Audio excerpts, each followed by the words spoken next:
Welcome to another Pulling Threads video. The other day I was talking about George MacDonald's short story fairy tales with some of my friends. And we all kind of came to the same conclusion. And that was that, though MacDonald is moralizing through every single one of these pages, he somehow does it in a manner that's not jarring. Instead, he somehow subtly makes you want to be a better person.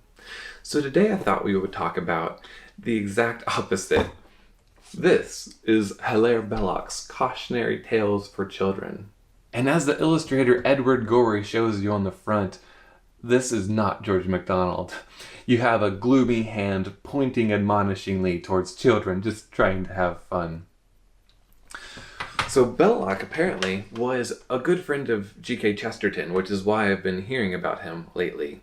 And he and Chesterton would often debate Bernard Shaw, so much so that Shaw gave them collectively the nickname of Chester Belloc. Now, I was delighted by this idea, so I thought I'd investigate a little into who Belloc was, and that's where I found this. So Belloc was a historian, but he also wrote these humorous poems to help children stay safe, I guess. But you'll see pretty readily that they are quite dark. For instance, we have one titled Jim, who ran away from his nurse and was eaten by a lion. Nothing subtle about that. It begins, "There was a boy whose name was Jim. His friends were very good to him. They gave him tea and cakes and jam, and slices of delicious ham, and chocolate with pink inside, and little tricycles to ride, and read him stories through and through, and even took him to the zoo. But there was the dreadful fate befell him, which I now relate. You know, at least you ought to know, for I have often told you so, that children never are allowed to leave their nurses in a crowd.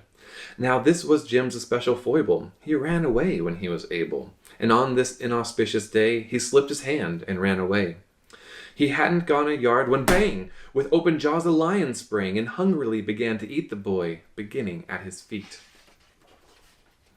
Now just imagine how it feels when first your toes, and then your heels, and then by gradual degrees your shins and ankles, calves and knees are slowly eaten, bit by bit. No wonder Jim detested it.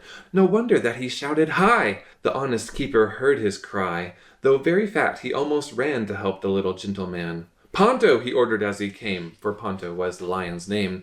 'Ponto!' he cried with angry frown. 'Let go, sir! Down, sir! Put it down!' The lion made a sudden stop. He let the dainty morsel drop, and slunk reluctant back to his cage, snarling with disappointed rage. But when he bent him over Jim, the honest keeper's eyes were dim. The lion having reached his head, the miserable boy was dead. When nurse informed his parents, they were more concerned than I can say. His mother, as she dried her eyes, said, 'Well, it gives me no surprise. He would not do as he was told.' His father, who was self-controlled, bade all the children round attend to James's miserable end, and always keep a hold of nurse, for fear of finding something worse." So yeah, a little bit dark. This is no MacDonald. He has other ones titled things like Henry King, who chewed bits of string and was early cut off in dreadful agonies. I mean, there's a good lesson there. Don't chew bits of string. Or there's this one, which is called Matilda, who told lies and was burned to death. So I'm going to go ahead and read this one, though it's even more gruesome than the last one. Matilda told such dreadful lies, it made one gasp and stretch one's eyes. Her aunt, who from her earliest youth had kept a strict regard for truth, attempted to believe Matilda. The effort very nearly killed her, and would have done so had not she discovered this infirmity. For once, towards close of day, Matilda, growing tired of play, and finding she was left alone, went tiptoe to the telephone, and summoned the immediate aid of London's noble fire brigade. Within an hour the gallant band was pouring in on every hand. From Putney, Hackney Downs, and Bow, with courage high and hearts aglow, they galloped, roaring through the town. "Matilda's house is burning down!" Inspired by British cheers and loud proceeding from the frenzied crowd, they ran their ladders through a score of windows on the ballroom floor, and took peculiar pains to souse the pictures up and down the house. until Matilda's aunt succeeded in showing them they were not needed, and even then she had to pay to get the men to go away. It happened that a few weeks later, her aunt was off to the theatre to see that interesting play, The Second Mrs. Tanqueray. She had refused to take her niece to hear this entertaining piece, a deprivation just and wise to punish her for telling lies. That night the fire did break out. You should have heard Matilda shout. You should have heard her scream and bawl and throw the window up and call to people passing in the street. The rapidly increasing heat encouraged her to obtain their confidence, but all in vain. For every time she shouted, "Fire!" they only answered, "Little liar." And therefore when her aunt returned, Matilda and the house were burned. So yeah, very gruesome.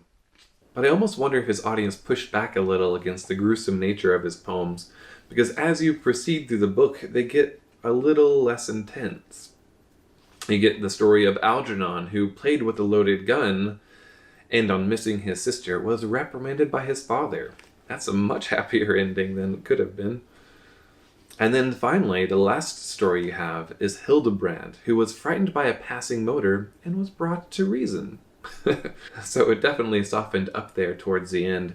But still, I have to wonder, to what degree, if any at all, the kind of fear-centered morality of these poems comes through in his actual theology. Because we know that MacDonald is gracious through and through. It'd be interesting to find out what Belloc thinks, but I've not read Belloc. So if I find anything out, I'll let you know. Thanks for stopping by.